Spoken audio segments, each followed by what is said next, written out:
Assalamualaikum warahmatullahi wabarakatuh.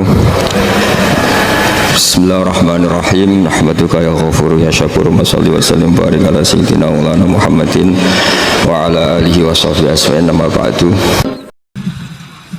Jadi artinya gini loh ya, orang Indonesia yang sering mempraktekkan atakosomadiyah itu bukan tanpa dalil. Ternyata dalam madzhab Maliki, saya masih ingat ketika mbah saya kandung, bapaknya bapak asmane Mbah Nur Syam, itu wasiatnya minta dibacakan 4.000. Yang baca pas itu ya bapak sama anak-anaknya. Dan kemudian alhamdulillah zaman akhir itu mulai agak ngawur. Kalau ada acara itu wong liya kon maca anake mlebu metu gak melok maca. Itu keliru, saya jamin itu keliru. Saya sering kalau mimpin di rumah, kalau yasinan di tonggo-tonggo kok anaknya gak maca, saya keluar. Bapakmu wong liya kon maca, kata saya gitu. Jadi itu menurut saya itu yang jelas. Saya sampai ngisi begini, yang ada riwayatnya itu idza mata ibnu adam min qata amaluhu illa min salasin shadaqatin jariyah au ilmin yuntafa'u bi aw waladin sholihin yatullah. Itu tidak ada di hadis au kiyayin sholihin yatullah, kata. Yang ada itu awaladin apa? Sholihin. Jadi anaknya harus ikut, kalau tidak usah, kata. Akhirnya anaknya udah tinggi Gus nggih. Akhirnya tak kei jagung paling akeh, kula mendet sithik. Wong aku anake kok. Kadang-kadang enggak, orang lain baca buahnya anaknya mau mlebu metu mau enggak manggakno tamu mbek rokokan. Itu harus ditobatkan itu. Keliru itu. Karena nasnya bukan auqiyayin sholihin tapi awaladin sholihin. Ini bukan provokator, ini memang ya seperti itu. Barokahnya baca ini, dialog-dialog orang pilihan ini akan tersibak. Karena tidak dalam semua kebaikan itu nggak ada logikanya, rata-rata ada logikanya. Misalnya begini, kalau Anda orang soleh, kemudian anak Anda pamit mau sekolah di Jerman, pilihan Anda mengizinkan apa enggak? Karena potensi jadi fasik ya tinggi, karena di tempat-tempat masjid. Potensi berdakwah dari daerah yang untuk daerah yang tidak ada dai-nya menjadi ada. Itu mesti ulama itu berdebat. Misalnya punya anak pamit mau kembali atau keluarga. Yang satu cara berpikir optimis. Awal ada dai di beberapa negara Eropa itu ya barokahnya imigran, pekerja, mahasiswa.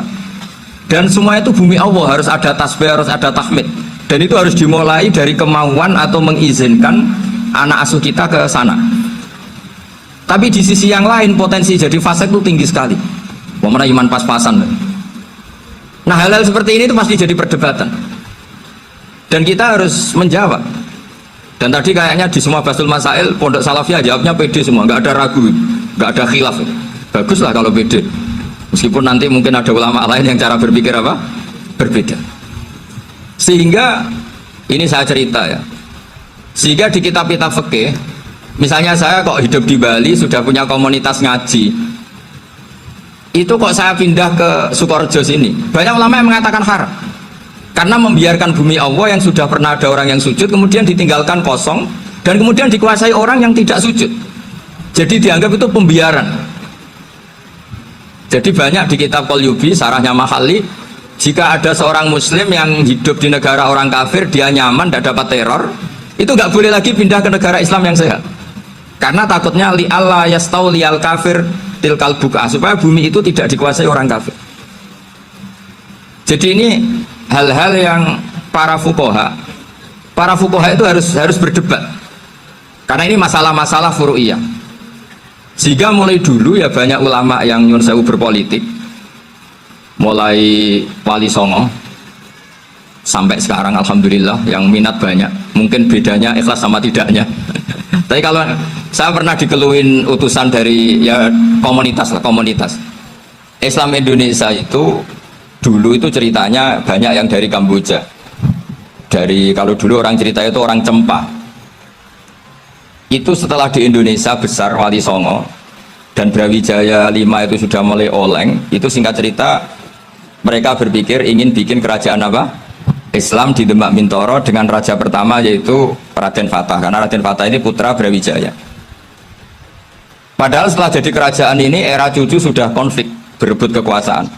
Akhirnya sampai jadi Jipang, jadi Jogja, jadi Solo dan seterusnya. Tapi kata Mbah Mun itu tetap barokah. Karena orang Islam terus terbiasa mimpin. Sekeliru-keliru sidik, pokoknya orang Islam biasa mimpin. Sehingga zaman Mbah Hashim ya sudah mimpin Masumi, zaman Kiai As'ad pengaruhnya besar, sampai sekarang Kiai pengaruhnya besar. Nah barokahnya Kiai pengaruh besar ini sampai moral jadi ukuran. Misalnya sekarang ada calon bupati kok nggak sholat itu pasti kalah. Jadi sholat itu jadi tolok ukur untuk calon apa? Bupati. Meskipun mungkin punya efek pura-pura sholat, tapi nggak apa-apa lah. Sementing moral ini jadi ukuran. Sementara yang di Thailand, di Patani, itu karena dulu pelajarannya tasawuf, itu orang nggak ambisi mimpin dunia, tahu-tahu dipimpin, dan akhirnya nyuwun sewu ya saage Islam yang dulu terlalu tasawuf karena nggak punya pengalaman memimpin, akhirnya lazimnya konsekuensinya hanya dipimpin. Tapi Islam Indonesia beda, karena kulino mimpin itu akhirnya dari orang Islam biasa menjadi Islam yang sholat sampai Islam yang bisa ngaji itu bisa mimpin negara. Tentu yang paling populer dimulai Gus Dur. Jadi ini sesuatu yang barokahnya istihad para kiai, sementing Islam kulino mimpin. Jika di Indonesia itu barokahnya itu, kebaikan itu jadi tolok ukur. Ada orang kok terkenal koruptor atau terkenal nyuwun sewu selingkuh atau terkenal apa, itu pasti tidak jadi. Karena moral itu menjadi tolok ukur. Dan itu adalah politik para kiai. Jadi ini saya cerita, dan itu negara juga akhirnya untung karena seleksi agama sama negara itu sama-sama kiai ya bilang negara harus dipimpin orang soleh, negara juga bilang seperti itu. Nah, ketokohan-ketokohan para beliau-beliau ini yang maulah bekerja sama dengan Umarok. Kita tahu dulu Pak Harto ya rawuh ke sini ketika Muktamar 84, rawuh ke Kiai As'ad, ketika mau kembali ke Khittah juga dirembuk oleh ulama dan Umarok. Dan akhirnya ini menjadi negara yang alhamdulillah semoga selalu menuju baldatun thayyibatu wa rabbun ghafur. Nah kemudian di sini saya tabarruk dengan Said Muhammad, gurunya Kiai Haji Azaim. Saya mau cerita tentang amaliyah tadi. Saya sebetulnya nggak niat bacakan bab itu, gara-gara ada khataman jumlahnya banyak saya jadi pusing. Ini panitianya tanya, khatam betul apa enggak? Iya, khatam betul. Tapi kayaknya saya tidak yakin itu.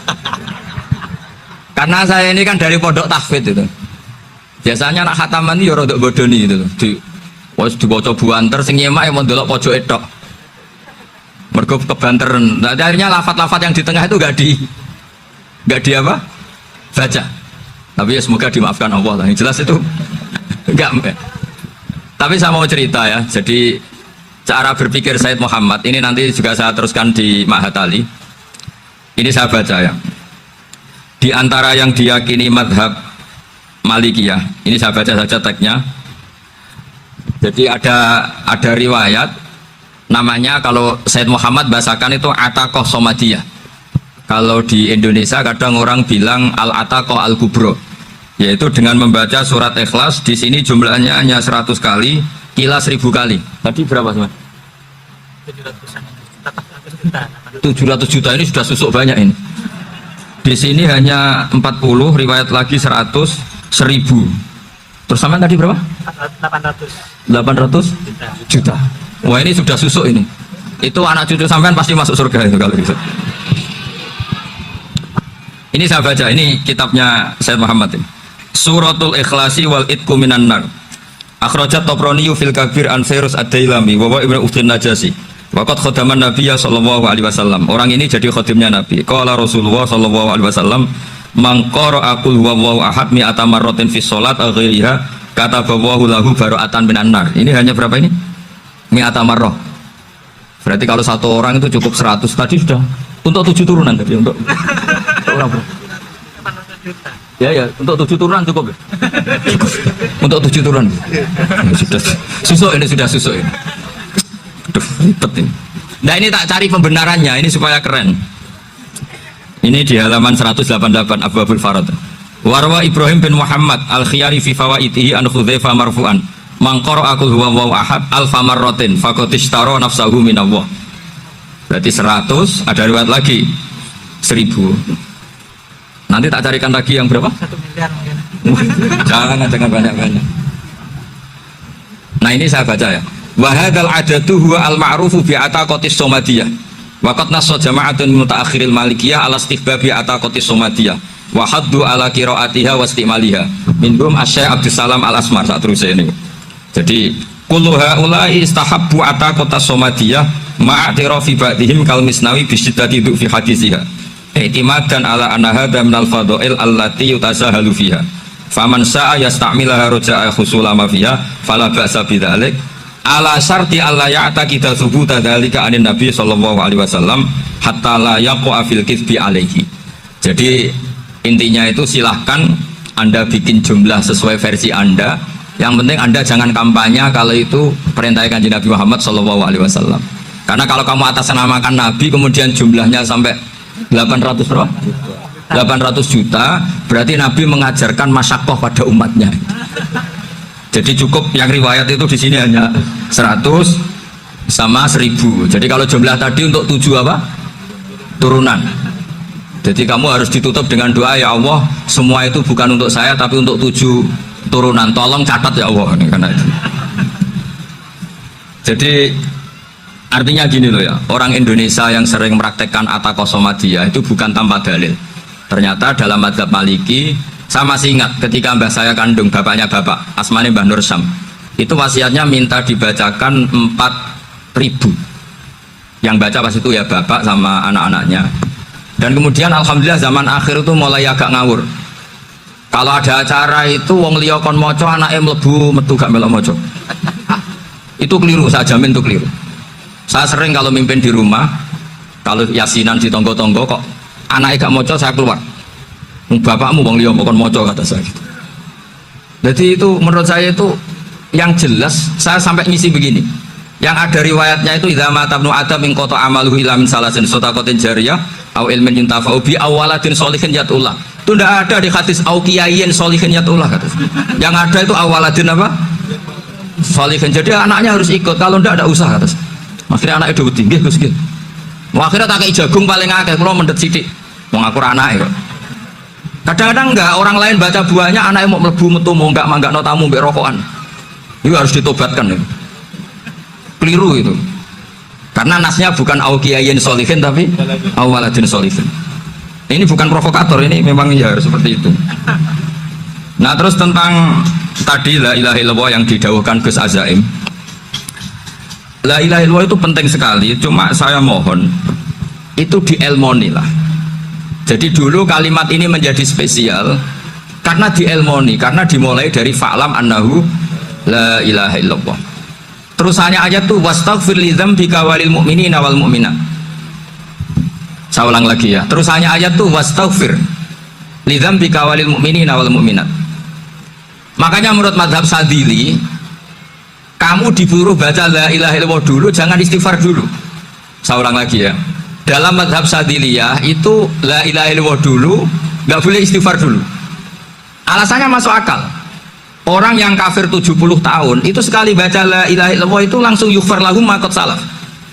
Sehingga la ilaha illallah sendiri sudah punya kekuatan supaya dosa kita diampuni. Qul lil ladzina kafaru iyantahu yughfar lahum ma qad salaf. Cara menghentikan kekafiran gimana? Dia melafazkan la ilaha illallah. Ini kalimat yang begitu saktinya sampai orang yang kafir puluhan tahun itu dosanya semuanya terhapus hanya karena melafazkan la ilaha illallah. Nah, makanya kata Abdul Hasan Asadili, wastaghfir li dzambika bihadil kalimah. Seseorang sah diistighfar itu kalau melafadzkan la ilaha illallah. Misalnya ada orang kafir mati kafir, sah nggak anak cucunya mengistighfari dia? Tidak sah karena belum melafadzkan la ilaha illallah. Makanya kata Abdul Hasan Asadili, wastaghfir li dzambika bihadil kalimah. Sehingga lafadz ini spesial betul. Tapi kadang-kadang beberapa mursyid cara berpikir lain. Ini kalimat thayyibah harus dibaca orang suci sehingga mendahulukan apa? Istighfar untuk supaya pas melafadzkan kalimat thayyibah sudah dalam keadaan apa? Suci. Itu juga masuk akal. Tapi secara meyakinkan saya sendiri lebih mengikuti manhajnya Abil Hasan Asyadzili karena alasannya tadi yang kafir puluhan tahun saja langsung luntur dosanya karena melafadzkan la ilaha illallah. Artinya la ilaha illallah sendiri sudah bagian dari istighfar. Nah, ya tadi buktinya fa'lam annahu la ilaha illallah terus wastaghfir li dzambika walil mu'minina. Jadi orang sah diistighfari itu setelah dipastikan sah tauhidnya. Jadi setelah tauhidnya sah yaitu la ilaha illallah baru sah apa? Diistighfari. Sehingga orang kafir, saya ulang lagi, orang kafir yang mati kafir anak cucunya tidak boleh apa? Tidak boleh mengistighfar. Terus saran saya kedua, La ilaha illallah itu filosofinya itu nafyun li uluhiyati ghairillah wa isbatun li uluhiyatillah wahda. Filosofi la ilaha illallah itu gimana? Menafikan semua selain Allah itu tidak Tuhan dan hanya menuhankan Allah semata. Nah itu caranya gimana? Caranya kita harus terbiasa ini, karena tadi saya dibilangin panitia ini rata-rata mustameknya atau mustamiatnya ini santri. Caranya gimana? Dilatih pakai logika. Saya berkali-kali cerita kalau ngaji, saya sekaligus kampanye. Allah itu Tuhan yang begitu fair. Untuk menjadi Tuhan Allah mempersilahkan, ada kualifikasi Tuhan. Jadi boleh dikompetisikan, itu boleh kata Allah. Gak apa-apa kamu ngaku Tuhan gitu kata Allah. Tapi nak ngaku pangeran itu paling gak ya direputasi lah, ada verifikasinya lah. Dimulai dari apa? Ya kalau jadi Tuhan itu setidaknya bikin langit bumi lah, aturannya gitu. Jadi kalau daftar bupati ya daftarlah ke KPU. Masa tahu-tahu jadi apa? Tuhan kemudian tidak punya prestasi bikin langit bumi. Sehingga Allah itu cara ngendikan itu ya fair. Qul ara'aytum ma tad'una min dunillah aruni ma khalaqu minal ardi am lahum syirkun fis samawati. Coba yang kamu tuhankan selain saya, prestasinya apa kan? Ketika saya bikin bumi itu apa ikut bikin? Terus am lahum syirkun fis samawati. Kalau bikin langit, kalau nggak bisa ya urun lah gitu. Urun semen apa urun bego, pokoknya urun lah gitu. Urun ora, gawe bumi ora, ngerti-ngerti ngaku jadi pangeran. Kul hatu burhanakum. Jadi ya kan ya lucu kan, misalnya syarat kiai di Salafiyah kan keluarga Kiai As'ad, cucunya ngaji ngalim. Orang keluarga Kiai As'ad tuh aku kiai utama di Salafiyah. Oh mesti dipenjara ya. Lah yo gak gawe langit bumi, gak ada prestasi terus ngaku sebagai apa? Tuhan. Sehingga fair. Makanya saya berkali-kali cerita. Jubair bin Mut'im itu punya anak namanya Muhammad. Ini sudah orang alim, Muhammad bin Jubair bin Mut'im. Itu cerita awala Islami Abi. Mut'im itu orang pinter sekali. Saking pinternya dia jadi delegasinya orang Quraisy datang ke Rasulullah sebagai negosiator untuk membebaskan Asra Badrin, tawanan perang apa? Badar. Yang namanya disuruh itu pasti orang pinter. Tapi apa yang terjadi ketika nginep di masjid, karena zaman itu gak ada hotel, nanti jadi geger. Orang musyrik nginep di masjid hukumnya gimana? Pasul masail tok. Zaman itu mau tidak mau. Kalau sekarang kan ada hotel, kiai juga punya wisma. Apa yang terjadi? Orang ini cerdas sekali. Dan delalah Nabi pas sholat maghrib itu baca wattur wa kitabim mastur sampai am khalaqus samawati wal ard. Ya kalau kamu jadi Tuhan ya setidaknya menciptakan langit bumi lah. Namanya jadi Tuhan ya ada persyaratan ya. Paling enggak punya reputasi menciptakan langit bumi. Atau kalau jadi Tuhan setidaknya reputasinya itu enggak diciptakan yang lain. Am khuliqu min ghairi syai'in. Ini jadi Tuhan kok punya bapak, punya ibu. Ini jadi Tuhan kok lahirnya di bumi, ada tanggal lahirnya, ada tahun. Masa jadi Tuhan kok dulu buminya? Pokoknya walhasil tuh akhirnya Nabi ketika salam sholat maghrib dia datang, ya Rasulullah, akalku habis oleh ayat yang barusan kau baca. Sudah saya Islam saja. Argumentasi selain Allah Tuhan itu batal. Itu lah saya mohon santri-santri Salafiyah itu baca Quran sampai seperti itu. Jadi jangan hanya khataman banyak-banyakan maksudnya. Ini bukan nyindir, ini ngamuk ini. Jadi ya khatamannya tadi lah 1000 atau berapa lah, jangan banyak-banyak. Juga kasihan malaikat yang nyatet kan. Wong baru subhanallah alhamdulillah aja di teks hadisnya abad al malaikah gak ditetek. Itu baru subhanallah alhamdulillah itu sudah mencapaikan malaikat. Makanya saya wiridan tuh arang-arang kasihan malaikat karena nanti. Jadi itu ya ada madhabnya itu. Jadi kalau Gus Azaim sholat lama tak saingi sholat cepet itu sama-sama ada madhabnya. Yang cepet kayak saya tadi, setan pas tata-tata mau goda pas rukuk saya sudah itidal, mau goda itidal saya sudah sujud, pusing dia.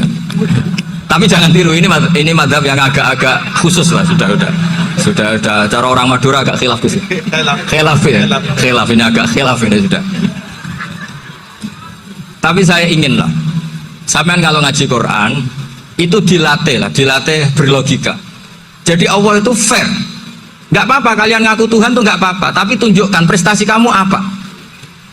Aruni ma khalaqu minal ardi am lahum syirkun fis samawati. Am khalaqus samawati wal ard. Diulang lagi, am khuliqu min ghairi syai'in. Setidaknya kalau jadi Tuhan itu ya nggak butuh yang lain lah. Masa jadi Tuhan kok wujudnya saja butuh orang lain, butuh bumi eksistensinya butuh makan, butuh minum. Makanya Allah cara meniadakan uluhiyah selainnya itu Allah tuh redaksinya itu mengena sekali. Yaitu tadi dengan cara-cara seperti itu. Sebagian ayat disebutkan ma asyadtuhum khalqas samawati wal ardi wala khalqa anfusihim. Wong Tuhan kok nggak punya reputasi bikin langit, bikin bumi, bahkan untuk menciptakan diri saja nggak bisa. Ya sudah lah, kamu nggak usah ngaku Tuhan, nggak level kata tahu gitu. Akhirnya terus ditemukan Tuhan yang sejati, yaitu wal awwal wal akhir wal zahiru wal batin. Nah, itu yang mut'im ini tadi termasuk orang yang sangat cerdas sekali. Padahal itu bacanya bukan pas basul masail, enggak. Nabi pas sholat maghrib, juga bukan pas ceramah, enggak. Tapi itu didengarkan. Makanya termasuk ini spesial untuk hormat saya kepada Ki As'ad. Makanya saya ini kalau mentasjik santri-santri, ini agak sensitif, tapi sudah saya tidak perlu takut fitnah. Saya termasuk kenapa saya ingin jadi ahli tafsir, tentu yang membentuk itu Mbah Maimun dan bapak saya. Bapak saya itu hafal Quran kayak hafal Fatihah, saking senangnya Quran. Mungkin bisa kamu saingi itu. Itu adalah orang kafir itu bisa paham Quran. Itu sangat menyinggung saya. Orang kafir itu bisa paham Quran. Ketika Umar Islam itu karena mendengar apa coba? Mendengar apa? Quran. Dan itu masih kafir apa sudah Islam? Masih kafir, karena kalimat-kalimat yang di Quran itu begitu jelas, wal kitabil mubin, sehingga didengarkan orang kafir pun tuh ngefek. Makanya ketika Umar datang ke saudari putrinya, kemudian dengar Toha ma anzalna alaikal Quran apa litasqa, itu dia terus iman. Begitu juga Mut'im. Itu ketika dengar Nabi baca surat At-Tur ya langsung iman. Makanya kata Ibnu Jarir At-Tabari, kamu jangan pernah bilang gini, syaratnya paham Quran itu harus alim, harus gini.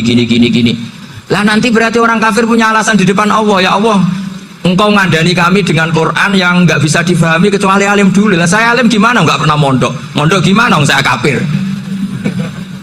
Jadi artinya gini tuh, kata Ibnu Jarir At-Tabari, Allah tidak mungkin mengatakan gini, ifhamil Quran bima la fahmalaka.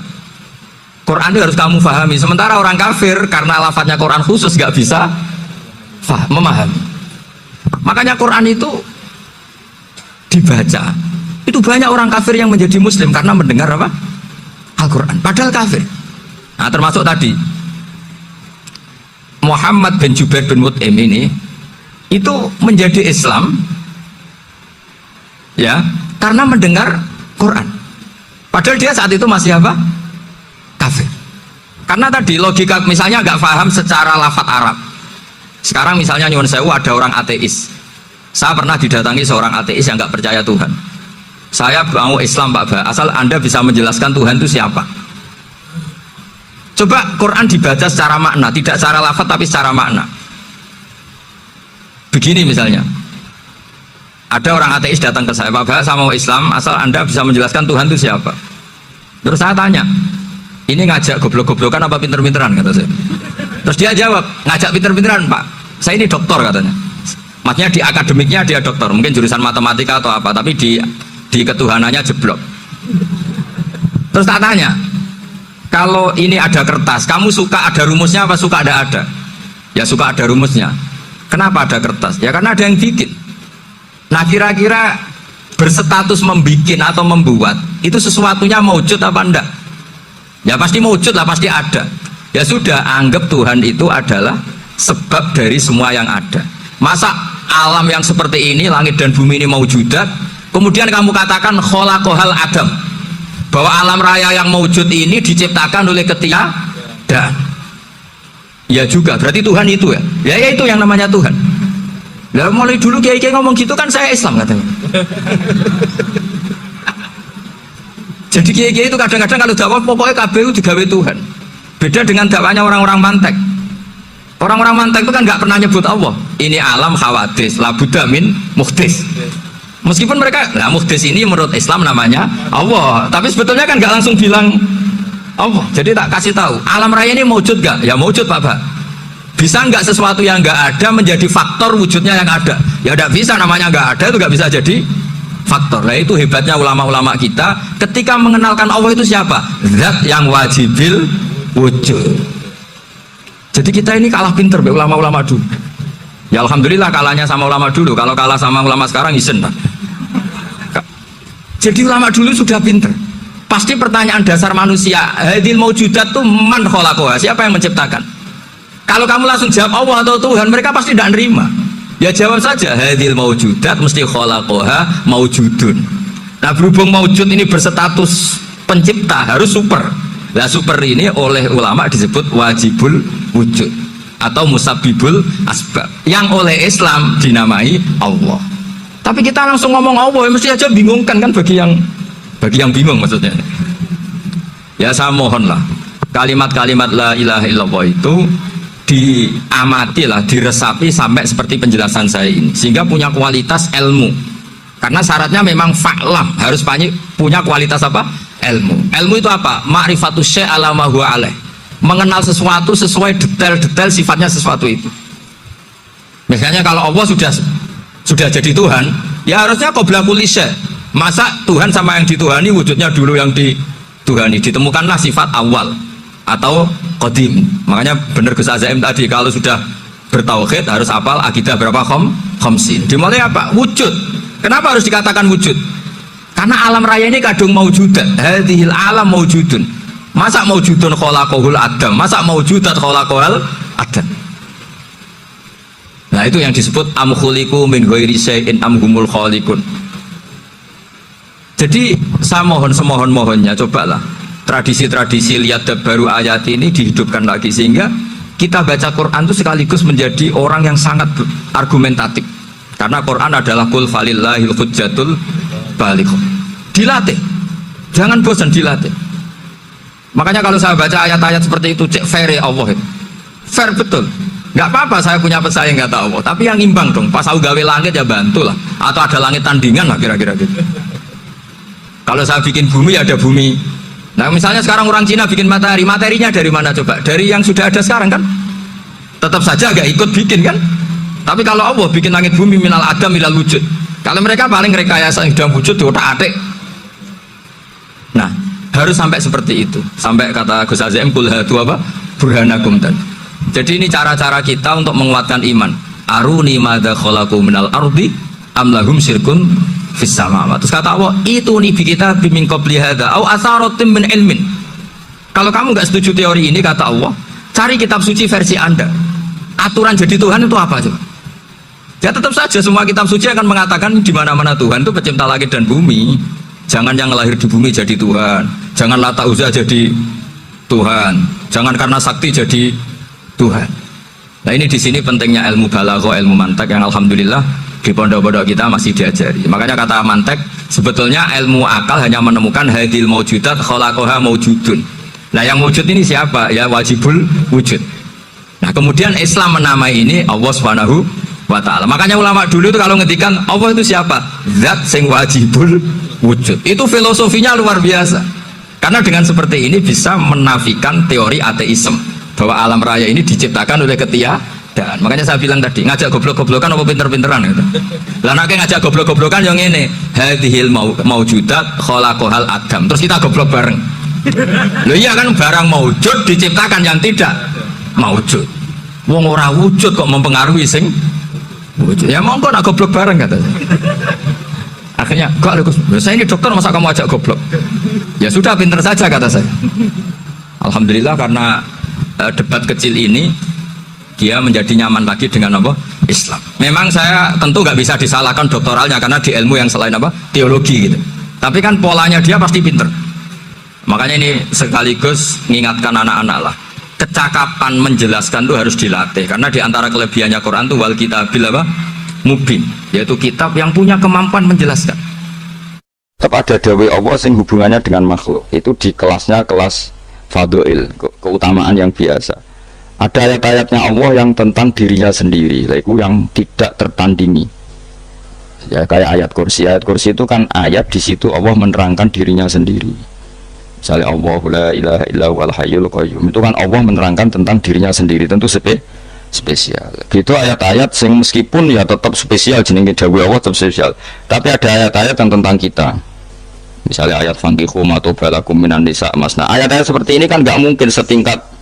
Ini kan ayat tentang kamu. Wis ngerti nak kelakuanem seneng wayo dikai hawayo. Nah, tentu beda. Tentu semuanya spesial karena sama-sama kalah. Tapi tentu beda. Dokumen ayat kursi tentu nggak sama dengan dokumen ayat fankihu ma tobalakum. Maka Nabi ngendikan ayat kursi ini bahkan saya ngambilnya min kanzil arsy, jadi spesial sehingga terus kita dilatih guru-guru kita ngapal ayat kursi kan ya lucu. Misalnya wiridan yang tahlilan fankihu ma tobalakum minan nisa terus lucu kok tahlilan kok ngono ku piye aneh-aneh ngoyo mikir to senane mbok anto mosok ayat Quran kok beda-beda goblok kandhanane angel dadi kene ku sing wis ngaji balik bayi. Jadi ono ayat fawadil, maksudnya ayat-ayat yang umumnya terkait kita. Nah, ayat-ayat yang spesial karena nerangkan Allah tentu beda. Terus kedua tentu ayat-ayat yang rano Kanjeng Nabi, misalnya laqad ja'akum rasulun min anfusikum azizun. Terus baru ayat-ayat tentang kita. Nah, ayat tentang kowe ya wakulu wasrobu, kon mangan ngono. Nah, misalnya terus tahlil terus wakulu wasrobu. Ya lucu dah. Bocah kok kandhanane angel. Pusing nggak gue ngaji tahunan kalau ada perkembangan habis gue rame-rame dunia loh gue rame-rame apa pernah ada kumpulan orang untuk ngaji setan setruk tenang paham itu mulai setannya tangin tenang ya Rafa kamu aduh serempet ya jadi kayak gue tuh ngerti ya jadi kabeh ayat Al-Quran spesial tapi tradisi ini ulama kan ada perdebatan apakah ada ayat fadilah dan mafdulah. Sebagian ulama mengatakan jangan bilang demikian karena fal kullu kitabullah wal kullu kalamullah. Tapi kowe nak ngingkari iku ya keliru. Wong dohire Kanjeng Nabi ya ada ayat yang dipuji sumber langit kaya ayat kursi. Saya punya ayat yang bahkan dokumen itu tak ambil dari kanzil arsy katanya. Dan tidak ada nabi yang dikasih itu kecuali saya. Itu nabi begitu bangga senang. Nabi maca ayat kursi sehingga tradisinya ulama semua anak cucunya, semua umatnya dilatih ayat kursi. Dan itu memang spesial juga. Saya kalau baca ayat kursi, saya kalau mau tidur itu mesti baca ayat kursi. Mesti orang pendak tahlilan, orang sing order buatan nih. Wah apa-apa, mau soal yang pengiran pendak apa? Aneh-aneh. Tahlil kok dikritik, itu keliru sing kritik. Mau ayat kursi kok bawa kritik. Tapi orang dikritik ya perlu dikritik. Mau yang pengirannya kok butuh berkat. Dul, nah eleng. Menurut cara aku bodoh ini. Sing kritik, sing dikritik. Kita tahu tahlilan. Nanti terus nak undangan, betul nih pak. Lain yang pengeran nak mantainya apa? Undangan. Mana ben harus yang tetap kritik, ben seimbang tuh, ben seimbang. Apa? Balance, bukan sing kritik. Kalau bolak-balik ketemu sing kritik tahlil, ya sokan kula. Saya tuh heran, kenapa orang NU itu suka tahlilan? Terus ada berkat, itu dalilnya mah. Sing niku ya ana dalil, sing hasud nyoal ya ana dalil. Cara Kanjeng Nabi pirsa, tukang nyoal itu ana dalile to ora? Ya ada ya harus menengah sebenarnya ketemu pangeran cocokan di sing bener nah yang jelas nak sing tukang tahlil ditakoki pangeran kita tahu eling aku nanti Gusti ana wonten undangan bocah kok eling iya eling pangeran kok benda ana apa tapi misalnya kayak kundangan blas ditakoki pangeran diundang kok ora teko mergo wedi bid'ah misalnya tapi nekani tok yo perintah Kanjeng ya sudah nggak cocokan ya rasa debat saiki nggak apa cocokan tapi nak cocokan mbak aku ora ketemu wong sing nyoal ning jane mahsyar aku ning swarga ketemu ning swarga nak cocokan jadi kowe kudu mikir ya jadi ayat kursi itu dipilih ulama perkara ini apa ayat itu jen spesial dan kalau nunggu mboten saged ilmu nak gak maca ayat kursi iki maca teng lisan maca teng ati setiap saat mergo mansuh menyen luar biasa. Allahu Allah iku Allahu la ilaha illa wal hayyul qayyum. Al hayyu zat sing urip. Mergo sing gampang bedana Allah mbek Nabi Isa, ambek berhala, ambek semuanya yang disembah selain Allah adalah kehidupan. Kita gampangane tau ngidolano Isa kaya apa, tapi akhirnya kecewa nak dianggap pangeran. Mergo nyatane cara mereka pun Isa mati di salib. Utawa cara Islam Isa iku diangkat. Di itu objek apapun ibadati Isa diangkat, diposisikan di langit, di kerennya apa jenenge di itu objek berarti yang keren adalah subjeknya yaitu Allah Subhanahu wa ta'ala. Terus kita ini sebagai orang itu punya ketakutan Nak pangeran mati ku piye? Nak kowe mati kan gak punya akibat apa-apa. Srengenge tetap baik-baik saja. Sistem falak apa galaksi baik-baik saja. Sistem alam baik-baik saja. Wong sing mati kuwe. Bayangno nak sing mati pangeran. Maka ketakutan seorang mukmin adalah apa? Punya Tuhan yang mati. Kemudian itu diobati bahwa Tuhan kamu itu Tuhan sing aman, al-hayyu sing selalu hidup. Kemudian disifati lagi al-qayyum. Apa artinya hidup kalau bergantung orang lain, bergantung makhluk lain? Itu gak keren, karena bergantung itu gak keren. Al-qayyum, yang Allah itu zat yang berdiri sendiri. Oh, itu kan terus sempurna. Lu kan mau ayat kursi sempurna. Bejane Gusti kula maca ayat kursi. Kowe ora maca iku kasih hati mbahmu. Bocah lara bakat wali. Teke wis elek. Wah, ben dimateni. Kasih hati opo nak maca ayat kursi. Kasih hati mbahmu. Jimat ya seneng. Ora seneng. Maksudku, tapi mbok gedhingi teman-teman yo ora oleh njen rezekine kadol jimat kebi. Sing iso ngatur rezekine wong sapa wis keben muga disepuro pengen. Ora disepuro ora apa-apa kelakuan kok ngono iki. Ya terserah pangeran ae. Jadi Allahu la ilaha illa huwal hayyul qayyum. Kemudian setelah hidup itu bisa saja gak peduli kita karena pas ngantuk atau pas tidur. Terus disifati la ta'khuduhu sinatu walana. Dan zat yang hidup itu tidak pernah ngantuk, tidak pernah tidur. Akhirnya kita ini nyaman punya Tuhan yang spesial yaitu hidup dan berdiri sendiri, tidak ngantuk, tidak tidur. Terus budi lahu ma fis samawati wa ma fil ardh. Ya, dan miliknya Allah semua yang ada di langit dan bumi. Keren. Kita ini butuh air, butuh apa saja, dan itu milik Allah. Coba kalau milik manusia, nggak nak loro neng rumah sakit itu, oksigen larang ingun. Padahal kue nak loro, oksigen di mana-mana gak tahu bah. Jadi kita seneng. Alam raya milik Allah kita seneng, karena alam ini milik zat yang nggak butuh alam raya, sehingga kita yang pakai. Allah bikin air, Allah nggak butuh minum. Allah bikin padi nggak butuh makan. Dia bikin semuanya untuk kita. Padahal itu kita tidak ikut pun. Punya akhirnya seneng mbek pangeran. Cek apike jenengan Gusti gawe ra melok nganggo, sing nganggo kita-kita ini. Coba aku ora roh gawe rokok gunane apa ora roh. Ya gunane pekerjaan Gus, menyerap tenaga. Ya wis sauri-urimu. Sementing kowe roh gunane rokok. Paham nggih? Roh gunane rokok roh carane mandorot kanggo kowe dadi padha roe lah sementing. Ya ora apa-apa ta. Kulo seneng mbek guyone kiai-kiai ini. Anjen ora ono wong pinter guyon koyo kiai. Please. Kulo wingi nekani acara resepsi teng Kudus teng keluarga sareng keluarga Lek Lukman. Sing ngisi Habib Umar Mutahar. Semua nang misalnya. Jadi guyonane ning kiai-kiai ora wis kiai-kiai kabeh termasuk Habib Umar. Ada orang kiai rokok. Ini cerita-cerita anekdot ada kiai rokok. Rokokan ngarepe dokter.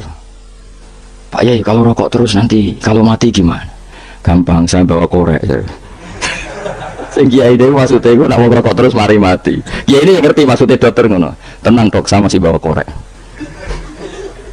Maksudnya nak rokok mati karek Jumat. Jadi gak sambung kok. Nak kiai nanti Habib Umar, saya sering membaca bahayanya rokok. Saya baca itu. Setelah membaca, saya berhenti membaca. Wong kan pikirannya setelah membaca bahaya rokok berhenti rokok. Saya sering baca buku atau apa tentang bahayanya rokok. Setelah saya tahu berhenti membaca.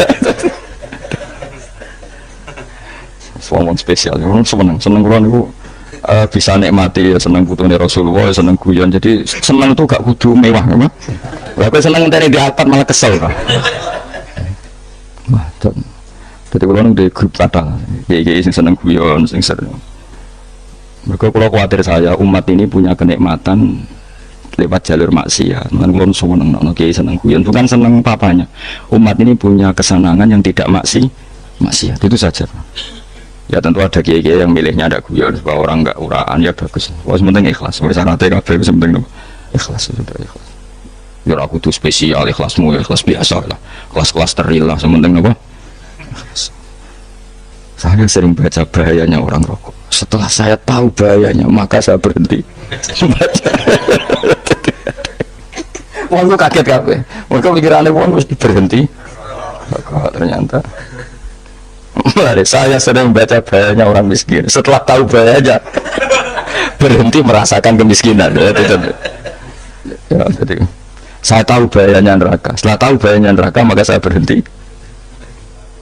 Oh. Ya, jadi terus disebut lahu ma fis samawati wa ma fil ardi. Terus kita nyaman. Kayak apa kalau alam raya ini milik Cina, milik Singkek, milik non Muslim atau milik orang Islam sekalipun, mesti apa-apa itu repot. Tapi berhubung alam raya ini milik Allah, kita nyaman. Mergo wa izzat sing super lomo, super dermawan, super semuanya. Akhirnya nyaman. Gamane iso turu. Dan kalau orang rumah ayat kursi ora iso turu, kayak turu. Karena mau colek sana gak hati kalau macam. Lahu ma fis samawati wa ma. Terus mangdalladzi yashfa'u indahu illa bi'idznih. Ketika Allah itu segalanya, tentu yang punya otoritas syafaat, punya otoritas apa saja, nunggu izin Allah Subhanahu wa taala. Ayat yang spesial. Kemudian kiai-kiai punya cara supaya umat itu hafal, dibikinlah metode tahlil, mau coba bareng-bareng. Tapi kemudian ya sudah itu, nasibnya terus kurang baik. Nasibnya kurang baik. Hanya ada yang bid'ahkan, ada yang setengah-setengah. Nah, Firno, semua cewek bodoh dini, paham, baik ngantuk, bentuk berkat mulai, sudah kan ya terus. Nah, cuman bila di kesembilan yang benar, wes tak kok provokator. Yang jelas latih mau ikut terus. Jadi Allah pirsa nak macamu orang golek berkat. Tapi nak mau tahu tahlil hati. Ini apa tahu hati? Benda apa? Oleh pengiran kok ngenteni apa? Apa? Iku tunggale. Tahu muni alhamdulillah nate apa nak permangan. Alhamdulillah kok ngenteni permangan bocah ora karo-karuan. Wong ora bakat wali kok teke ku saya. Jape ku keliru terus. Masih orang khusyuk lah, ngira bakal wali, khusyuk pak tapi ruwet, uripe ruwet. Lahu ma fis samawati wa ma fil ardi man talladzi yashfa'u indahu illa ya'lamu ma baina aydihim wa ma khalfahum. Dan Allah tahu apa yang di depan kita, di belakang kita. Terus kita lagi-lagi nyaman. Kayak apa misalnya kita yang lemah ini tidak dalam pengawasan Tuhan. Jika mana kalau misalnya ada anak cilik, anak itu tidak nyaman kalau ketika main gak didelok orang tuanya, karena dia tahu ada hal-hal yang dia tidak bisa menggapai. Dan butuh setiap saat pada orang tuanya untuk membantu menggapai itu. Jadi anak masih senang dolanan, sukanya diperhatikan tetap. Nah kita ini senang sekali untuk main yang dunia di pengiran, diperhatikan Allah Ta'ala, karena Allah selalu tahu kita. Jadi terus nyaman. Jadi semua ayat itu menjadikan kita nyaman. Nanti kan Nabi orang sehari sering mau ayat kursi, orang sehari sering mau surat musabbihat. Dan saya dalam banyak hal niru itu. Nabi orang sehari orang mau surat khasar. Nah aku ijazah itu kan mungkin surat khasar neng juz piro kira roh kok dijazahno. Sing iku lho sing diakhiri putih lawan anzalna ayatul qur'ana ala jabalil la ra'aytahu khashi'am. Itu tapi mulai kok ngarep subhanallahi ma fis samawati wa ma fil ardi wa huwal azizul hakim. Terus waladzi akhrajal ladzina kafaru min ahli kitab bener subhanallahi ma fis samawati wa ma fil ardi terus. Tak terusnya terus waladzi akhrajal ladzina kafaru min waladzi akhrajal ladzina kafaru min ahli kitab min diyarihim li awalil hasyr wa dhanantum ayakhruju wa dhannu annahum mani'atum husunuhum min Allah fa'atahum tak terus sangat rapal. Akhirnya ya itu tadi terakhir apa ya Allah ma baina aydihim wa ma khalfahum wala yuhituna bi syai'in min ilmihi illa bima. Dan seseorang itu tidak punya ilmu kecuali dengan kadar yang dikehendaki Allah. Bahwa kita ini selalu objek, punya ilmu ya dikasih, punya rezeki ya dikasih, punya apa saja di. Jika status kita makhluk, statusnya Allah khalik, statusnya Allah itu memberi, statusnya kita hanya penerima. Itu bahkan termasuk bab ilmu. Bab ilmu itu tahunya kita ya hanya diberi ila bima wasi'a kursiyus samawati wal ardo, dan kursinya Allah itu meliputi langit bumi sehingga kita tahu wah keren.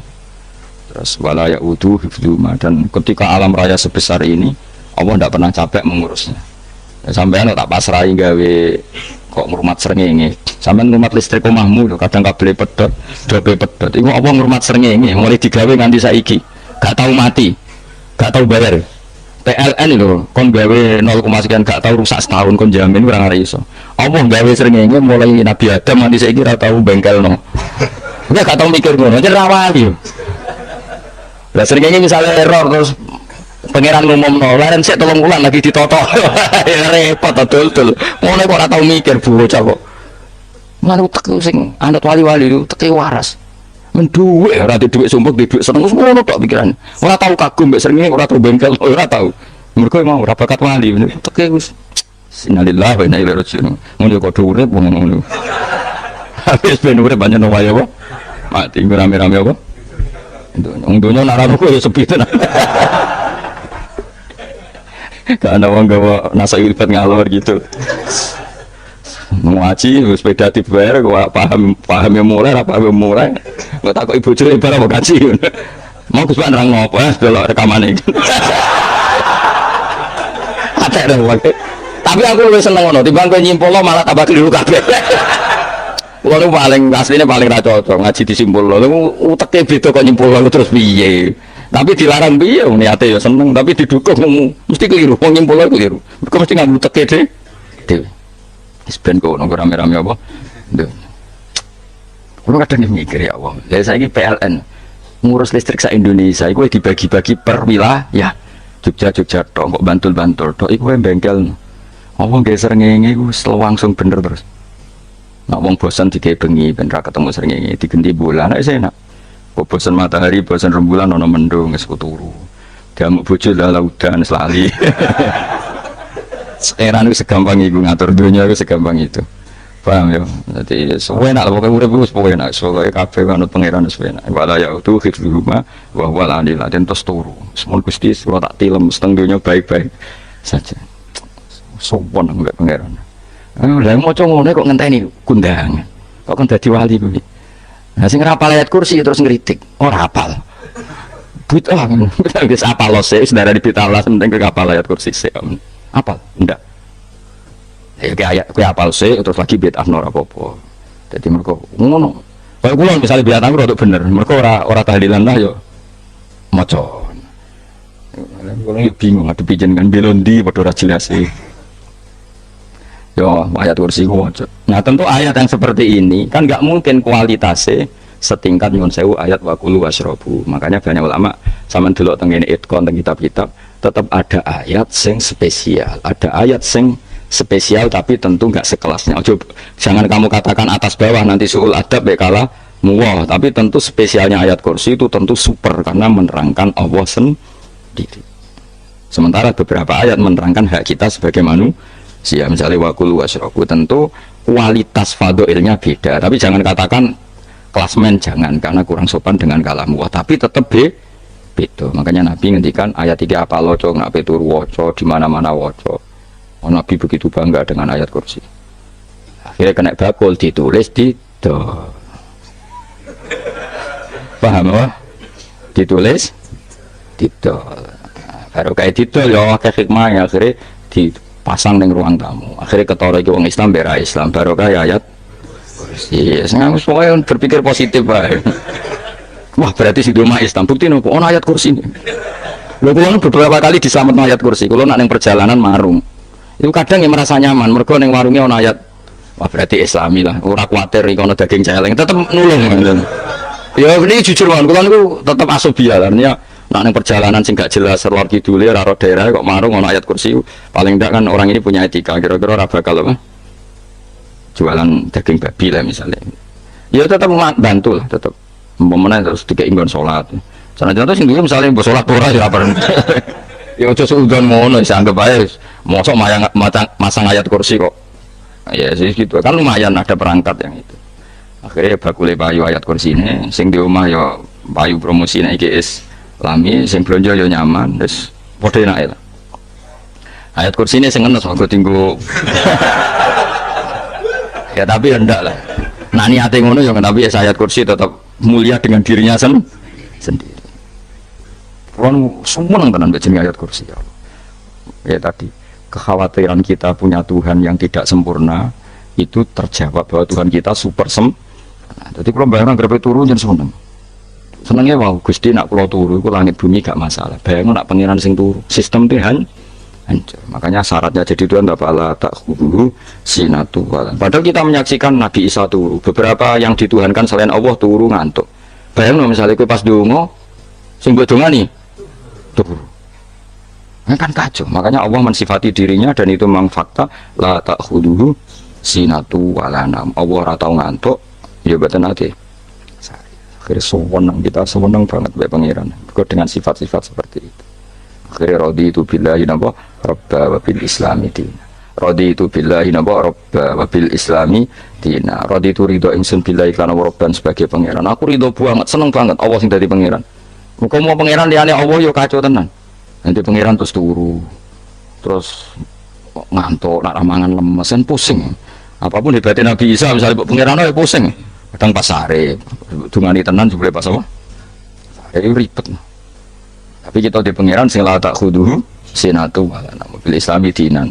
Wa Muhammadin sallallahu alaihi wasallam rasulan wa nabiyan wa bil Qur'ani hukman wa imam. Dan kita ridho Quran sebagai panduan hukum lan dadi imam. Imam pandu itu.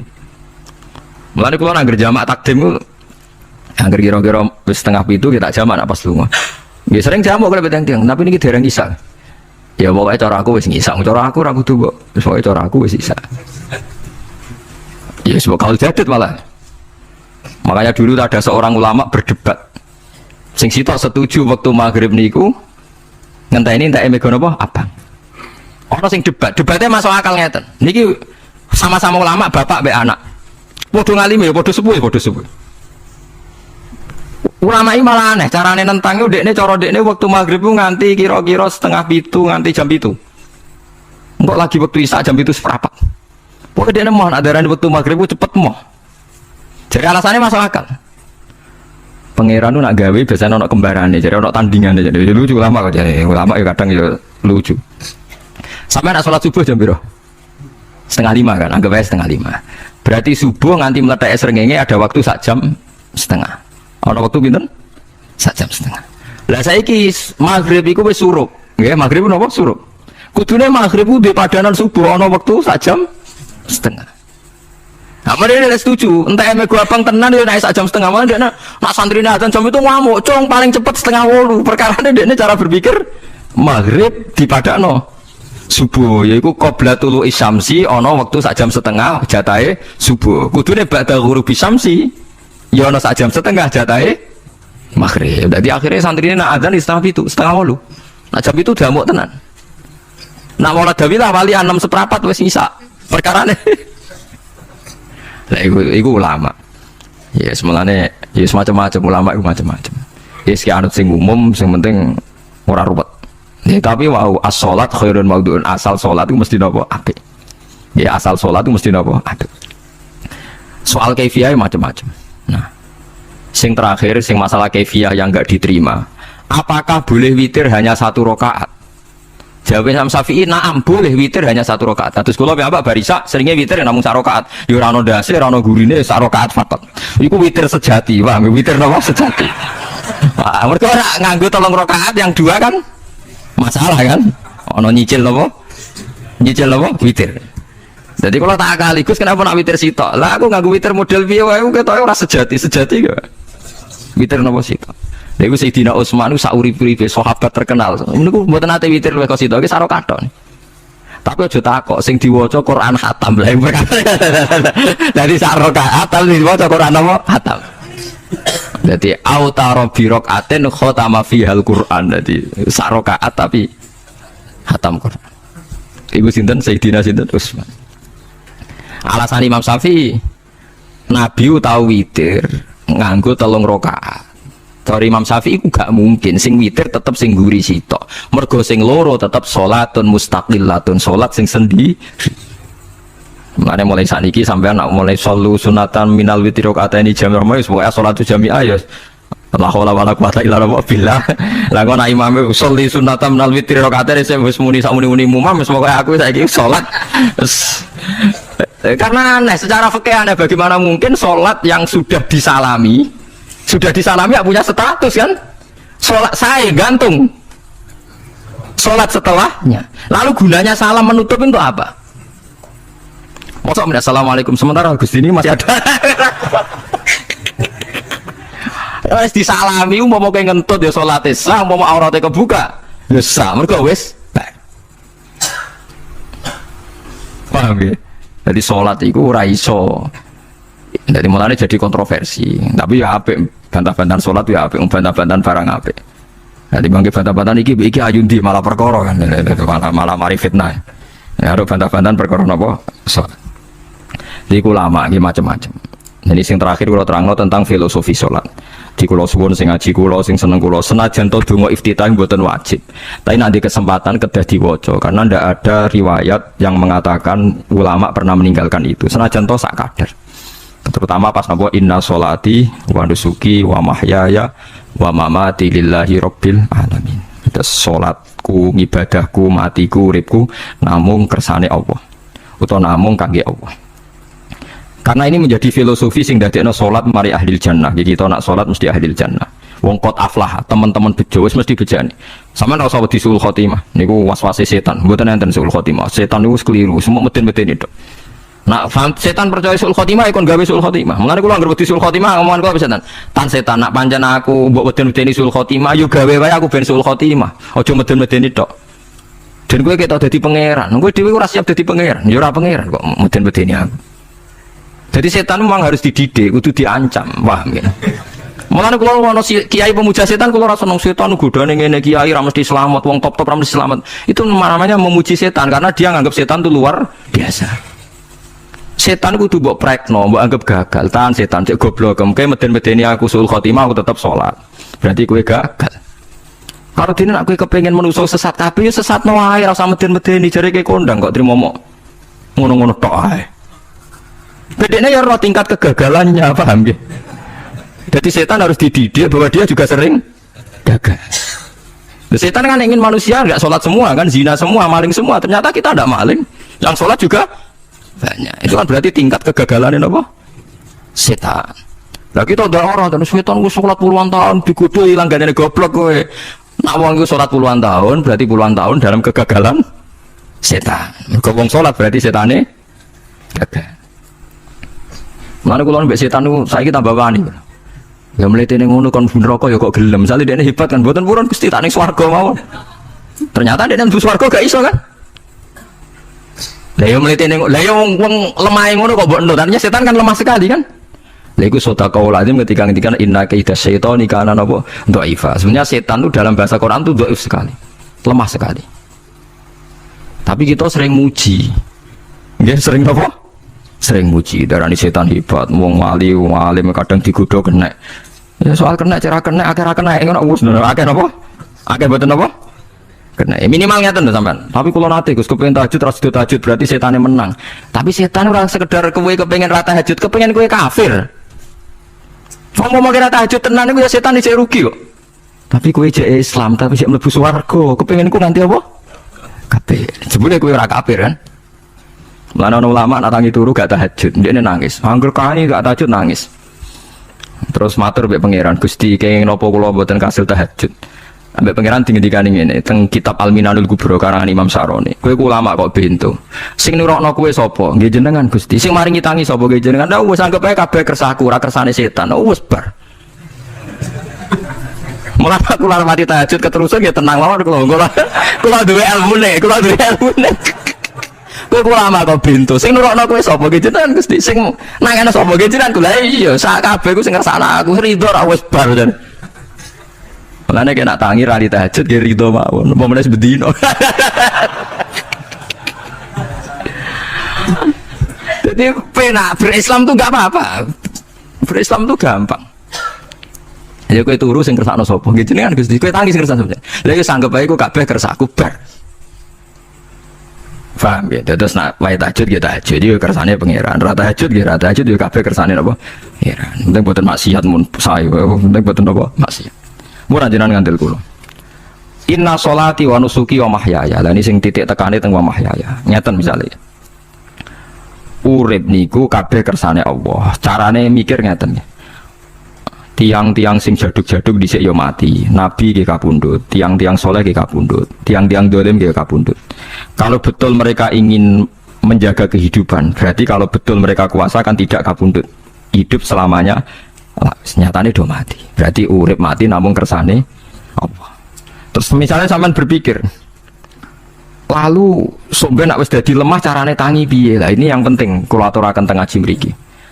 Kalau sederenge ngaji nu sering akhir-akhirnya sering sholat maca ayat liyah lika man halaka am bayyinati wa yahya man hayya napa am bayyina. Tugasnya ulama itu jelasno ayat-ayatnya pangeran. Sampean saiki tak bedheki. Sekarang sampean Anda hidup itu tahu alasannya enggak? Kenapa Anda hidup? Enggak tahu kan? Kenapa kita masih hidup? Enggak tahu. Kenapa Anda wujud? Juga enggak tahu. Kita pernah enggak ada, tahu-tahu ada, juga enggak tahu alasannya kenapa. Yang jelas di luar ikhtiar kita. Setelah kita katanya punya akal ya, saya bilang lagi loh. Setelah kita katanya punya akal terus bilang kita masih hidup karena orang kelindes truk, karena nggak kena penyakit, karena jantung kita normal, paru-paru kita normal. Terus kita bilang hidup. Jadi kita atas nama kebodohan bilang kita hidup karena jantung kita normal, paru-paru kita normal, semuanya normal. Maka kita hidup. Nah ditakoi, lalu kapan kita mati? Setelah jantungnya rusak, paru-parunya rusak, terus kita mati. Tapi orang yang sama kalau ada bilang berarti yang menjadikan hidup itu jantung dan paru-paru. Lalu berarti zaman kita belum hidup itu jantung dan paru-paru harus ada dulu karena itu yang bikin hidup. Ya ada juga, dulu ya ada juga. Loh ya kalau jantung dan paru-paru semuanya normal menjadikan kita hidup berarti jantung dan paru-paru harus wujud dulu karena itu yang menciptakan kita hidup. Ya ada juga yang tidak tahu.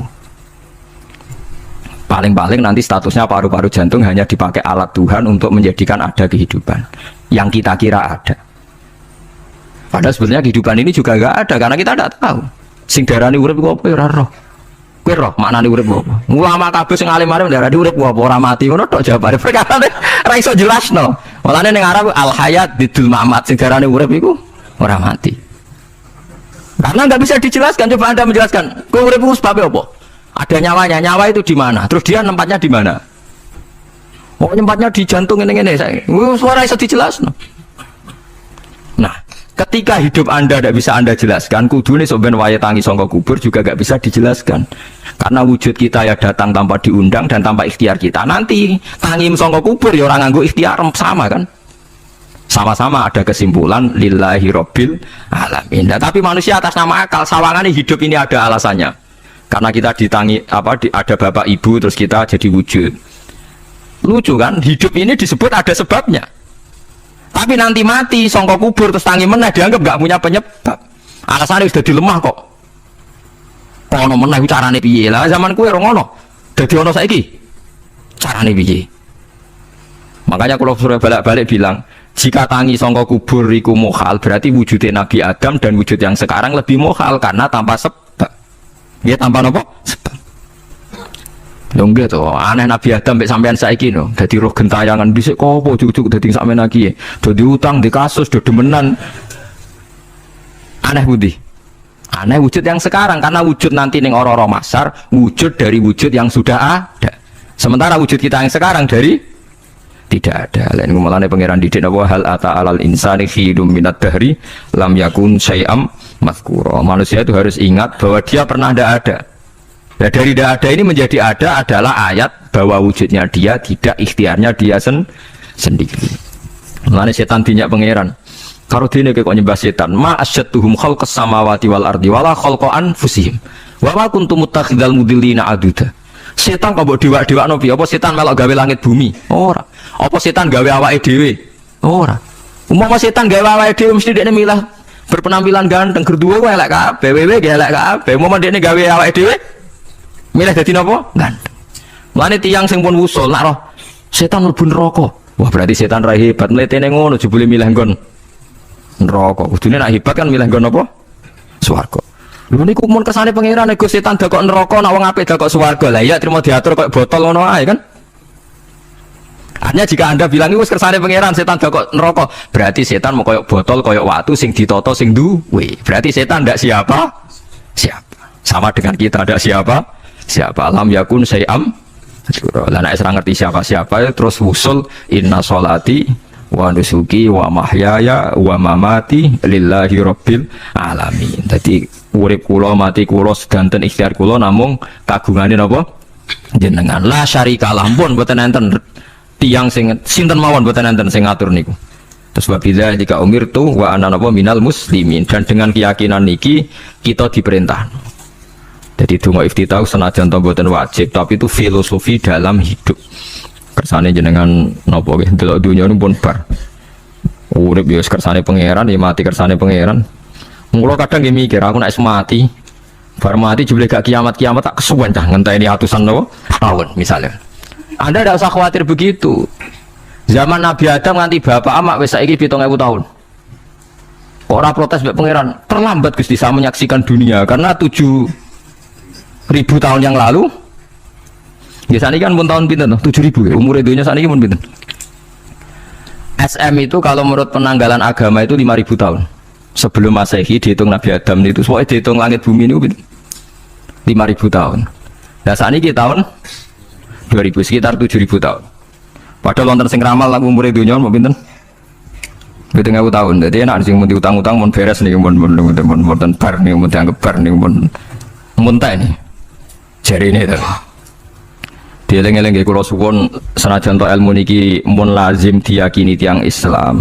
Tapi sampean ulang-ulang. Kados srengenge misalnya kula nek ndelok srengenge niku eling. Berarti urip ning swarga selawasi-lawas iku mungkin.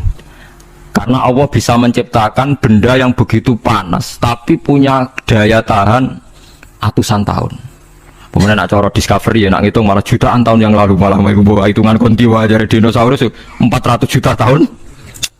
Padahal agama nanggali bumi namun pinten 5.000 tahun sebelum nopo Masehi. Tapi nak cara ngomong ilmuwan nak jutaan nopo sing hitung ya sopo terus ke apaan terus. Nah begini saja kalau sampai melihat matahari misalnya, matahari itu kan banyak panas sekali. Ternyata Allah bisa mengelola matahari seawet itu ribuan tahun. Apalagi ngelola kita ini untuk abadi lebih gampang karena bahannya ada panas, nggak gampang rusak. Terus gampang direproduksi, maksudnya gampang digantikan, maksudnya yang di masa lalu kan kena. Wah Rokin udah anak keriting akeh kok putune kan gampang. Lho kalau mikir mau gampang ya, misalnya buaya gitu masyhur dianggap hewan purba yang terlama. Manusia hilang wis ketok angel. Misalnya kayak boyo mati ana anake meneh, anake ana anake. Nabi Adam kan ngoten. Wong sitok di ketahanan sampai saiki, gonta-ganti wong. Artinya berarti ada gen Adam yang abadi sampai sekarang kan, karena setiap manusia sekarang berarti ada gennya Adam. Artinya Allah memberi contoh betapa Allah bisa ngatur supaya fisik manusia gen ini abadi. Buktinya Adam nganti saiki kan masih kan? Lho nggih to, pasti di antara jasad kita kan ada unsur Adam. Nah ya Allah gawe surah, apa meneh kowe sampeyan ning swarga ning neraka, Allah tetap punya cara untuk bikin abadi. Piye carane? Tapi melihat Nabi Adam nganti tok sampeyan kan ana bukti Allah duwe cara ngabadekno unsur Adam. Karena tidak mungkin kan dalam diri kita sekarang nggak ada unsur sinten? Adam. Sama ndak oleh bantah. Tapi Adam piyambak kan pun kapundhut. Tetapi Adam yang sekarang sampai saiki. Tapi ora roh sampean sing turunane Qabil apa sing ora sowae cek ngono ae. Wong jarine cerita Qabil iku lahire ning swarga. Dirabekno mbek Labuda sing lahire ning bumi. Labuda ku elek gembrot. Habil lahire ning bumi, rapati ganteng, dirabekno Iklima sing wayu. Lahiran swarga. Kare Qabil gak trimo, wong aku cah ganteng kok dientukno cah elek. Mane saiki nek ana cah ganteng dientukno cah elek ra trimo ya koyo Qabil. Nah tapi gak pikirane Nabi Adam ya ora roh ben silang ben sedengan. Mergo nek elek to elek kan malah musibah kan. Saiki anake ra melok dosa tapi eleke double. Misale kriting untuk kriting, elek untuk elek, fakir untuk fakir kan. Ya memperparah to nggih. Cara kula jan haram. Elek untuk elek rabi cara kula haram. Saiki anake kan ora apa-apa ujug-ujug. Elek banget lho, ora terima elek apa? Elek apa? Banget. Jadi cerita kan ngoten, walhasil akhirnya tukaran, mergo Qabil gak terima. Pas tukaran dipisah Nabi Adam. Angger sing takorupe sukses berarti ikhtiari bener. Ya mau Habil nyembelih wedhus, sing Qabil seneng buah-buah.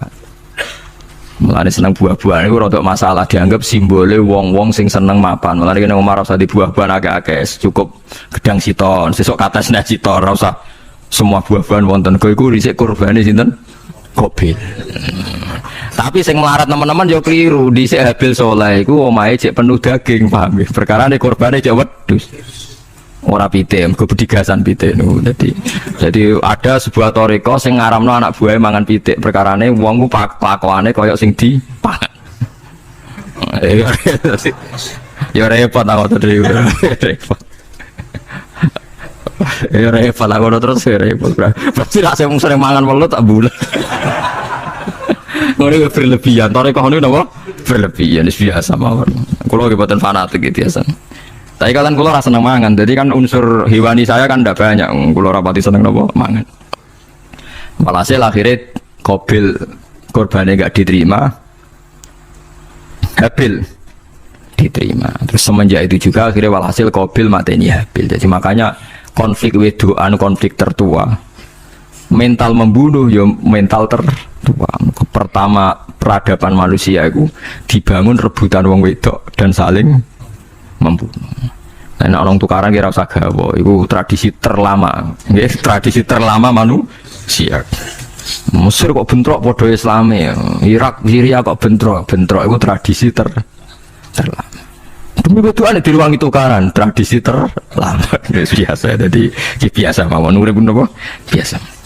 Kabeh kejadian yang tadi gini, wa inna sholati wa nusuki wa mahyaya wa mamati lillahi rabbil alamin. Terus macam-macam ya, nanti yang tasawuf ngartekno kabeh iku kersane Allah. Nanti yang fikih ngartekno semua ibadah kita diikhlasno ora golek imbalan, namung kabeh dipersembahkan kangge Allah. Cuma teori fikih ini ada kelemahannya, kesannya Allah itu butuh kita kasih. Padahal kita bisa sholat yang nganggo hidayate pangeran, iso zakat yang nganggo donyane pangeran. Kok kowe ngrasa zakat itu donyane sapa? Nah, sing bener gitu teori tasawuf, kita iso sedekah kersane pangeran. Sing kita sedekah nggih donyane pangeran. Berarti lillahi. Nah, jadi lillahi ta'ala artinya nak cara tasawuf itu bahwa semua kebaikan kita ini karena Allah, karena hidayat Allah. Nah, cara fikih mboten kesannya kita yang berbuat lalu kita ikhlaskan bahwa. Tapi pertanyaannya kan kita bisa berbuat itu pakai fasilitas apa? Hidayatnya Allah juga kan? Nah, makanya ilmu tertinggi dianggap tasawuf, karena tasawuf ini yang benar-benar lillahi rabbil alamin. Tapi fikih juga baik karena uang kan seneng gear atau nak muni aku alhamdulillah berzakat. Muni aku alhamdulillah berzakat itu kan ya ora jelas. Muni aku ngrasa dekne pelakune, muni alhamdulillah kersane Allah itu ya bahasa paling gak jelas. Tapi apa yang muni ngono? Aku alhamdulillah bersolat. Ya pamer nak aku bersolat, tapi yo ngakoni nak kabeh kersane Allah. Lah nak kersane Allah sing dipamer apane kan ya ora jelas ya.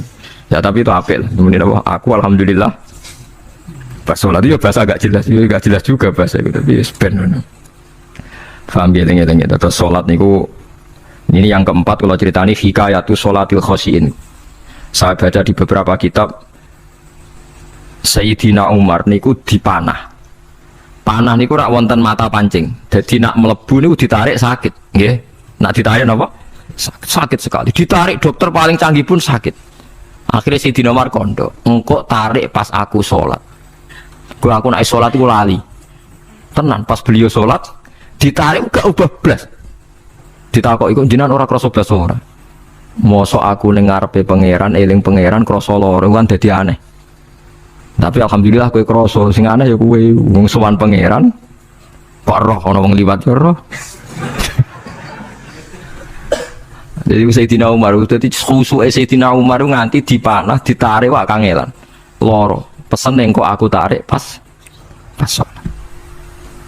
Mulane ora ana sahabat mati kecuali pas sholat, mergo pembunuhe roh paling lengah itu pas sholat. Umar dipateni pas sholat. Aku yakin wong nakal mateni rugen pas sholat reksa, yakin aku yakin.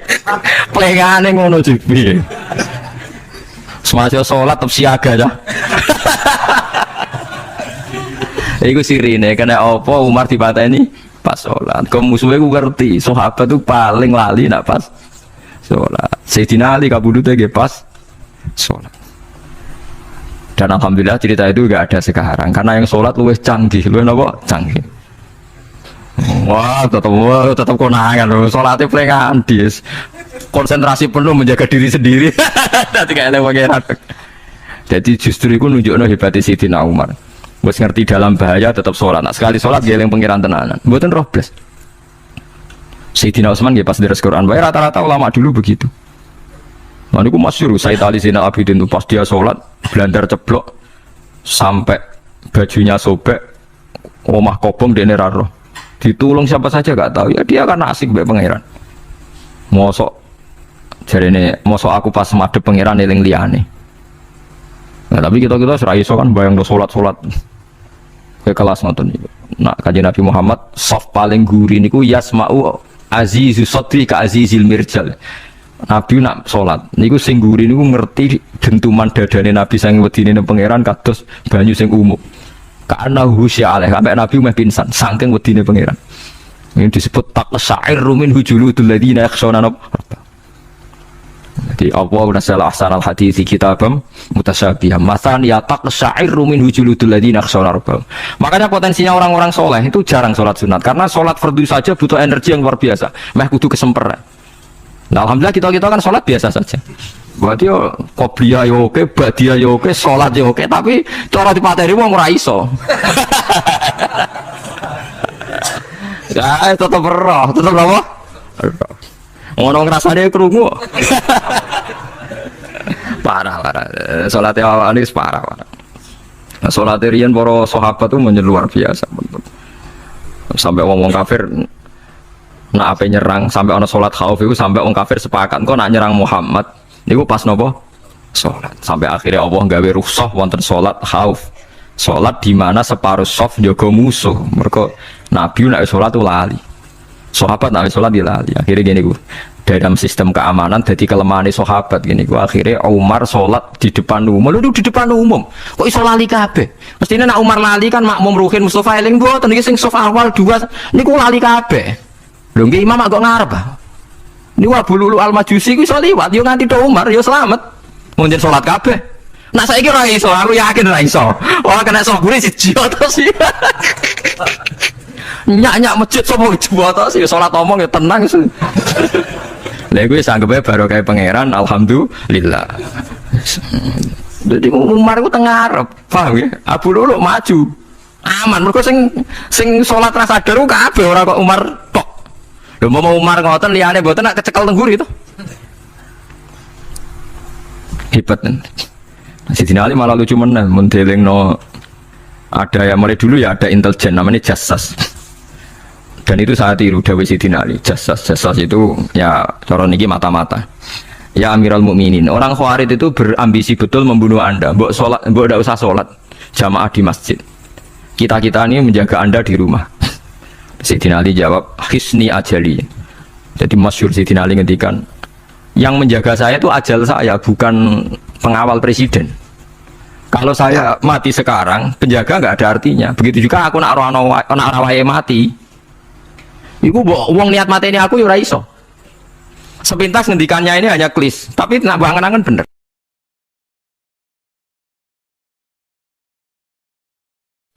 Hingga di beberapa riwayat dijelaskan ada orang yang 500 tahun ibadah nggak pernah maksiat. Ditanya sama Allah, kamu masuk surga karena apa? Karena ibadah saya ya Allah. Ya sudah surga kamu 500 tahun saja karena ibadah kamu 500 tahun. Ini cerita umur-umur orang dulu. Ya Allah katanya surga engkau ini selamanya. Ya kalau yang selamanya itu rahmatku. Kalau amal kamu terbatas ya surganya sesuai amal kamu ya terbatas. Ya sudah ya Allah berarti masuk saya surga saya ini karena fadl engkau. Karena anugerah engkau. Itu namanya apa? Hiroyah. Hiroyah itu satu kajian analisis di mana kita percaya riwayat, tapi kemudian punya logika, punya hiroyah. Ini penting supaya tauhid kita ini kuat. Jadi dulu ada orang yang sangat cerdas, namanya Jubair bin Mut'im. Dia saking cerdasnya, juga kaya, juga tokoh, dikirim sebagai delegasi pembebasan Asra Badrin, tawanan Badar. Kemudian pas datang ke Masjid Nabawi, Nabi delalah pas baca Wattur wa kitabim mastur.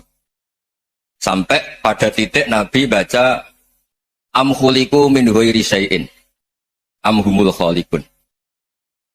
Apakah penciptaan yang sedemikian canggih itu dimulai tanpa perwujudan, tanpa sesuatu yang real, yang maujud? Orang itu langsung bersimpuh, matur, ya Rasulullah saya Islam.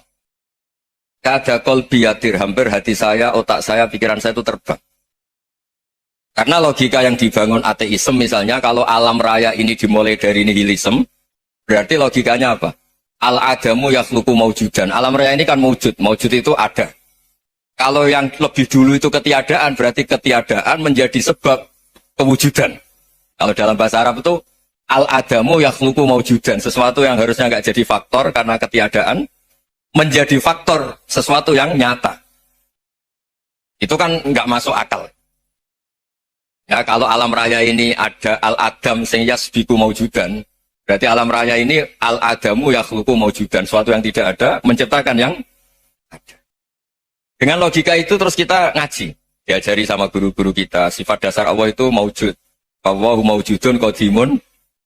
Terus masuk. Yang harus distatuskan pertama dari Allah itu apa? Maujud, wujud. Karena dengan wujud ini layak menjadi penyebab adanya alam raya ini. Sehingga ketika kita menolak paham nihilisme atau ateisme, paham tanpa Tuhan, tanpa pencipta awal, kita punya diroyah. Bahwa tidak mungkin ketiadaan ini menjadi sebab perwujudan alam raya ini. Yaitu amkhuliku min ghairi syai'in. Masa alam raya ini diciptakan tanpa sebab yang nyata, yaitu wajibil wujud. Siapa itu? Allah Subhanahu wa ta'ala. Begitu juga menyangkut sholawat. Orang boleh beda pendapat tentang redaksi sholawat. Ada masalah ala Muhammad, ala Sayyidina Muhammad, Nabi Muhammad. Monggo lah masalah redaksi saja. Tapi setelah dianalisis, Nabi itu Pak Rektor jadi Nabi setelah Nabi Isa saking dihormatinya sampai dituhankan. Juga jadi Nabi yang ada cerita masih hangat, orang Yahudi itu bunuh Nabi. Jadi yang satu mendudukkan Nabi sedemikian tinggi sampai kayak Tuhan, yang satu menjatuhkan Nabi sedemikian rendah sampai dibunuh. Kayak apa susahnya jadi Nabi Muhammad SAW. Kemudian dengan gampang Hadaddin agama ini bikin syariat yang bernama sholawat. Redaksinya monggo lah sesuai tradisi masing-masing.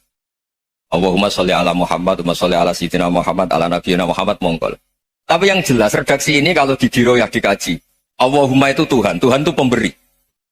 Wa Muhammadun wa injalla qadruh abdun min ibadi. Muhammad apapun tinggi derajatnya tetap berstatus hamba. Sehingga agama ini terjaga oleh syihotus sholawat. Agama ini terjaga oleh redaksi sholawat. Yaitu Allah tetap pemberi sebagai Tuhan yang enggak tersaingi, la syarikalah. Rasulullah Muhammad wa injalla qadruh. Apapun prestasinya, bisa mi'raj, bisa apa saja, tetap seorang hamba yang butuh muhtajun ila rahmatih. Jika redaksi Allahumma sholli ala Muhammad ini mengukuhkan yang Tuhan tetap Tuhan, hamba pilihan tetap hamba pilihan. Tentu dengan redaksi ini kemudian kita mendudukkan Nabi benar-benar posisi terhormat.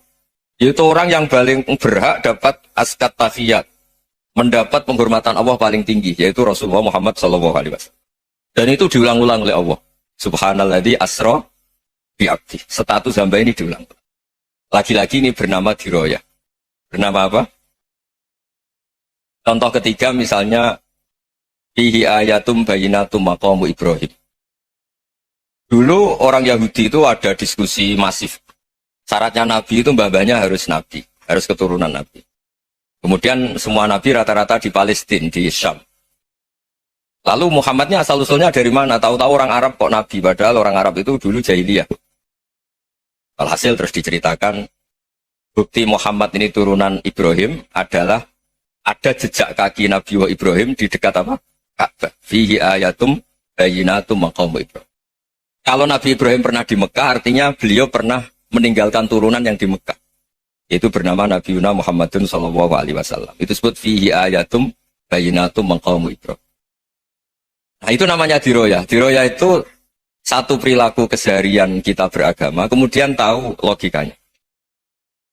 Yang keempat misalnya, mangkana yu'minu billahi wal yaumil akhir fal yukrim apa? Jaro. Orang yang iman karena Allah dan Rasul, maka memuliakan tetangganya. Andaikan pakai hukum sosial, tentu kalau tetangga kita baik, kita baik. Kalau kurang baik, kok kurang pegawaian kan gitu. Tapi dulu itu pernah ada seorang ulama itu dibully ya, dikerjain sama anak muda tetangganya. Pak Kiai datang ke rumah saya, orang ini datang. Kemudian setelah di rumahnya, saya tidak jadi butuh sama Pak Kiai, silahkan pulang. Itu Kiainya senyum menikmati. Dan itu terulang 3 kali. Dibully seperti itu, dikerjain terulang 3 kali. Lalu tetap Kiainya tuh asik, seneng sekali. Lama-lama muda ini tanya, kenapa engkau tidak tersinggung? Padahal saya kerjain sampai 3 kali, tak undang, terus tak suruh pulang, tak undang, tak suruh pulang. Kata Kiai tadi, yang memerintahkan baik sama tetangga itu Allah. Jadi saya nikmati ketika bisa baik sama Anda. Tidak ada urusannya dengan perilaku Anda yang nolak saya. Nah itu terus kita tahu, memang motifnya kita baik sama tangga karena iman sama Allah dan Rasul, bukan hukum kompensasi sosial.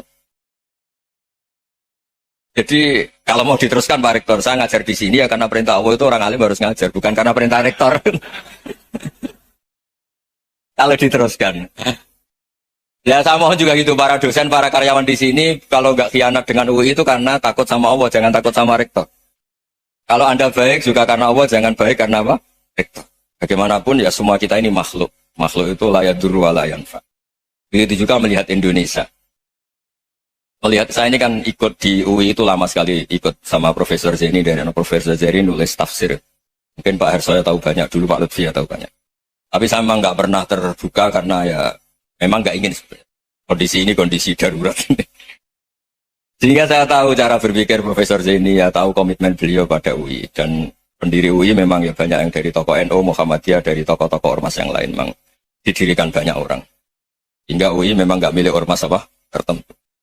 Dari satu sisi memang baik nggak dikuasai ormas tertentu, tapi nanti kalau keterusan ya nggak berbentuk karena ya sudahlah dikelola saja sambil jelas, sambil kadang nggak jelas, yang penting ikhlas tadi. Karena kalau terlalu asobia itu jadi repot. Kita ini yang nekuni fikih itu tahu kalau tidak kuno itu madhabnya Hanafi, kuno itu madhabnya Syafi'i. Tahu-tahu seakan-akan Imam Syafi'i itu NU, Imam Abu Hanifah itu Muhammadiyah. Padahal ini orang-orang yang sebelum NU dan apa? Muhammadiyah.